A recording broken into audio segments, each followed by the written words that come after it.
Al-Imam Al-Bukhari sendiri tidak bermadzhab. Ya, sering menyelisih. Banyak orang mengatakan dia madzhab Syafi'i. Ternyata dalam masalah fikih dia banyak menyelisih Imam Syafi'i. Nampak dari judul-judul yang beliau buat dalam Sahih Bukhari. Mau dikatakan madzhab Hambali juga tidak. Beliau banyak menyelisih juga madzhab Hambali sampai dikatakan dia punya madzhab sendiri. Apakah berdosa jika tidak bermadzhab? Ya, sekarang kalau kita lihat madzhab itu muncul belakangan, ya, madzhab Hanafi, madzhab kemudian madzhab Maliki, kemudian madzhab Syafi'i, baru madzhab Hambali. Kemudian orang-orang yang hidup sebelum Imam Abu Hanifah, bukankah mereka semua tidak bermadzhab? Tabi'in, para sahabat, apakah mereka berdosa? Jawabannya tidak. Jawabannya tidak. Kemudian setiap imam madzhab tersebut tidak pernah mengharuskan untuk bermadzhab kepada dia. Oleh karenanya Abu Hanifah tidak pernah mewajibkan murid-muridnya untuk bermadzhab kepada Imam Abu Hanifah. Imam Malik pun demikian, tidak pernah mewajibkan murid-muridnya untuk bermadzhab kepada Imam Malik. Bahkan Imam Malik masyhur dengan perkataannya, kullun yu'khadhu min qawlihi wa yurad. Semua orang boleh diambil perkataannya dan boleh ditolak. Illa sahibah hadzal qabr, kecuali Muhammad sallallahu alaihi wasallam yang perkataannya harus diambil. Oleh karenanya di antaranya murid Imam Malik adalah Imam Syafi'i.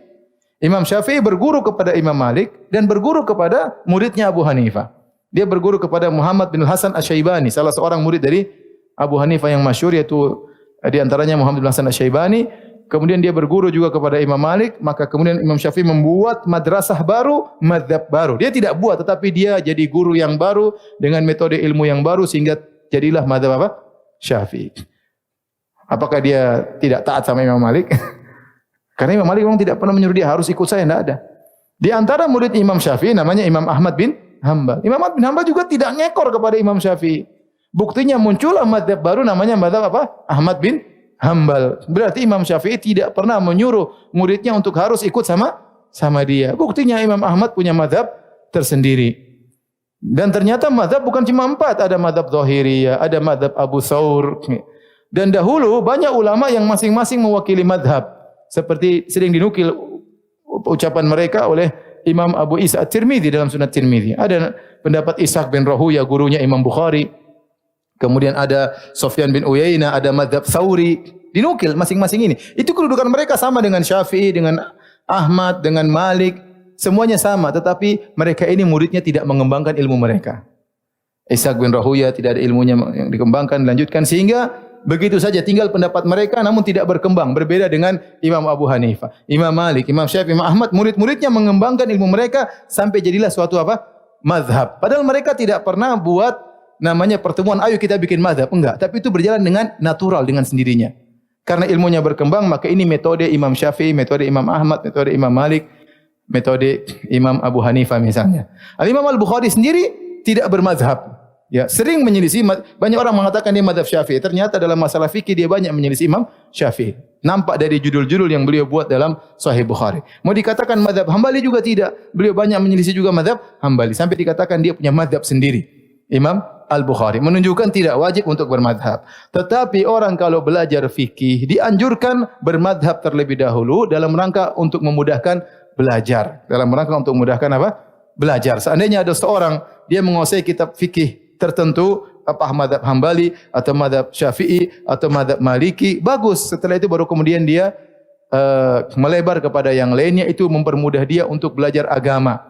Namun tidak dikatakan apa? Wajib. Sebagian ulama pindah madhab. Di antara yang terkenal pindah madhab adalah Ibnu Daqiqil Aid.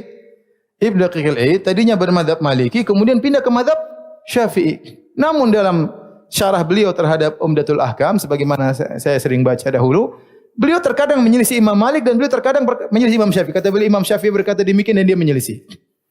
Demikian juga jangankan Ibnu Daqiqil Aid, muridnya langsung Imam Syafi'i, Al-Muzani, menukil perkataan Imam Syafi'i kemudian dia bantah perkataan Imam Syafi'i. Jadi sebenarnya mazhab itu adalah mempermudah untuk apa? Belajar, namun tidak dikatakan apa? Wajib. Nanti ada seorang berkata, kamu kalau sudah mazhab Syafi'i, salatmu, nikahmu, semuanya harus benar apa? Syafi'i. Gerakan salatmu juga, ini tidak benar. Mana dalilnya seperti itu? Kalau Imam Syafi'i Nabi, oke. Kalau Imam Syafi'i bukan Nabi, dia tidak lebih hebat daripada imam yang lain. Maka semuanya ditimbang dengan apa? Al-Quran dan sunnah. Tetapi tidak boleh juga kita sebaliknya kemudian menentang mazhab. Enggak benar bermazhab itu, enggak, itu juga salah. Karena para ulama ahlu sunnah mereka juga bermazhab. Tapi mereka tidak fanatik mazhab. Contoh, Syekh Utsaimin mazhabnya apa? Hambali. Ibnu Taimiyah mazhabnya apa? Hambali. Muhammad bin Abdul Wahhab yang dibilang Wahabi mazhabnya apa? Hambali. Ya. Syekh bin Baz mazhabnya apa? Hambali. Banyak yang bermadzhab Hambali. Imam Syafi'i ya mazhabnya Syafi'i dan banyak ulama demikian ya. Jadi silakan bermadzhab. Madzhab itu metode mempermudah untuk belajar. Tidak boleh kita tentang dan juga tidak boleh kita wajibkan. Boleh bermadzhab, yang tidak boleh adalah fanatik. Baik, demikian saja kajian kita. Mohon maaf banyak pertanyaan tidak bisa dijawab, kekurangan ilmu dan waktu.